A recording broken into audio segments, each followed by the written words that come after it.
Assalamualaikum warahmatullahi wabarakatuh. Halo teman-teman, jumpa lagi dengan channel P3K Perawat. Pada video ini, kita akan memulai belajar lagi untuk mempersiapkan seleksi P3K khususnya perawat pada tahun 2025. Dan beberapa soal yang kita bahas nanti, ini adalah berdasarkan pengalaman yang saya dapatkan pada tahun kemarin seleksi P3K Perawat dan tidak menutup kemungkinan. Dan jadi untuk semuanya tonton video ini sampai selesai dan kami mendoakan bagi subscribe, like, komentar, dan share lulus P3K Perawat. Langsung saja ke soal P3K Perawat. Soal nomor 1 P3K Perawat, seorang perempuan wasi 27 tahun masuk RSJ diantar oleh keluarganya karena menyendiri di dalam kamar sejak 2 minggu yang lalu. Ketika perawat melakukan wawancara didapatkan data bahwa pasien menjawab dengan nada monoton, ekspresi wajah tidak berubah.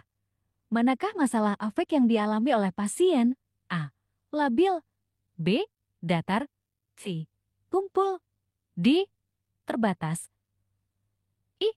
Tidak sesuai. Jawaban B. Datar. Pembahasan. Pasien yang berespon dengan suara yang monoton dan ekspresi wajah yang tidak berubah merupakan tanda bahwa pasien mengalami afek yang datar, flat affect. Afek tumpul yaitu gangguan pada afek yang dimanifestasikan oleh penurunan yang berat pada intensitas irama perasaan yang diungkapkan pasien. Afek yang tidak sesuai yaitu ketidakharmonisan antara irama perasaan emosional dengan gagasan, pikiran, atau pembicaraan. Afek labil yaitu perubahan irama perasaan yang cepat dan tiba-tiba tanpa adanya stimulus eksternal. Afek terbatas yaitu penurunan intensitas irama perasaan. Soal nomor 2 P3K Perawat, seorang pasien laki-laki berusia 40 tahun masuk ke RSJT diantar oleh keluarganya karena mengamuk dan bicara sendiri. Hasil pengkajian didapatkan pasien mengalami gangguan proses pikir ditandai dengan pembicaraan pasien tidak nyambung antara kalimat satu dengan yang lainnya. Apakah gangguan proses pikir yang dialami pasien pada kasus di atas? A. Blocking. B. Tangan sial. C. Persefrasi. D. Sirkumtansial. Kehilangan asosiasi. Jawaban E. Kehilangan asosiasi. Pembahasan. Sirkumtansial yaitu pembicaraan yang berbelit-belit tetapi sampai pada tujuan pembicaraan. Tangan sial yaitu pembicaraan yang berbelit-belit tetapi tidak sampai pada tujuan pembicaraan. Kehilangan asosiasi yaitu pembicaraan tidak ada hubungan antara satu kalimat dengan kalimat lainnya dan pasien tidak menyadarinya. Persefrasi yaitu pembicaraan yang berulang. Blocking yaitu pembicaraan terhenti tiba-tiba tanpa gangguan eksternal kemudian dilanjutkan kembali. Soal nomor 3 P3K Perawat, seorang laki-laki berumur 38 tahun dirawat di RSJ dengan halusinasi pendengaran. Ketika diajak berdiskusi tentang halusinasinya, pasien menanyakan apakah perawat percaya apa yang didengar pasien halusinasinya. Perawat menjawab bahwa ia percaya pasien mengalami hal tersebut, namun ia tidak mendengarnya. Apakah tindakan yang dilakukan perawat tersebut? A. Menghardik. B. Memvalidasi. C. Menyudutkan. D. Menyampaikan tujuan. E. Mengalihkan perhatian. Jawaban B. Memvalidasi. Pembahasan pasien dengan diagnosa halusinasi pendengaran akan merasa bahwa suara yang didengarnya adalah benar. Saat mendengarkan pernyataan pasien mengenai suara yang didengarnya, perawat terlebih dahulu mendengarkan pernyataan pasien dengan penuh perhatian kemudian memvalidasi bahwa yang didengar pasien itu tidak didengar oleh perawat.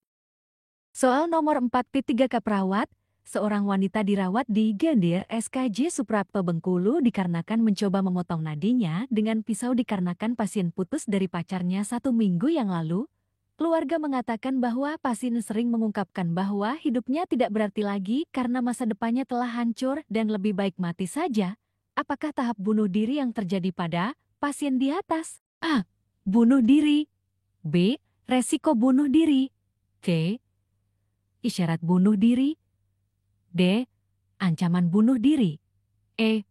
Percobaan bunuh diri. Jawaban E. Percobaan bunuh diri. Pembahasan. Pasien telah mencoba memotong nadinya dengan pisau setelah putus dari pacarnya 1 minggu yang lalu.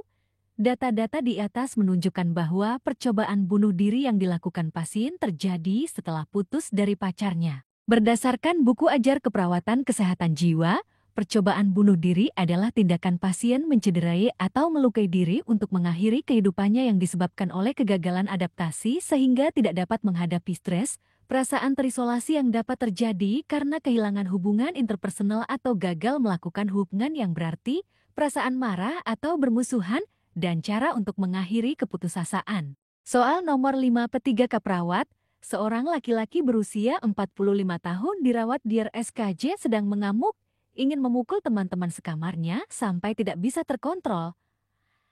Ekspresi wajah tegang, mata merah dan melotot, apa intervensi yang tepat untuk kasus di atas? A. Restraint. B.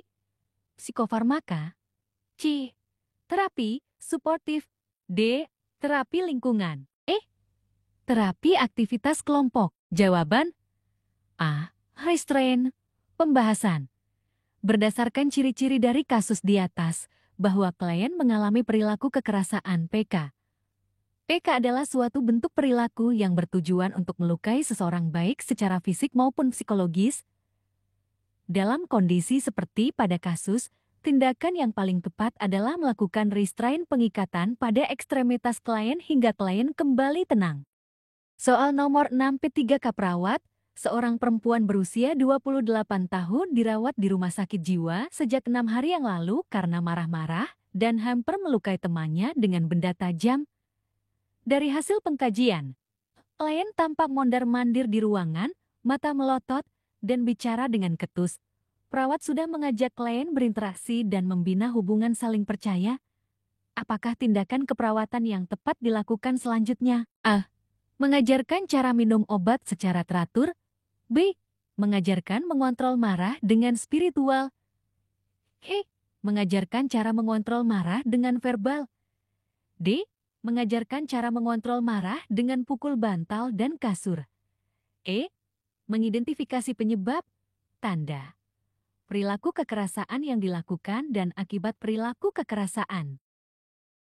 Sekian dan terima kasih.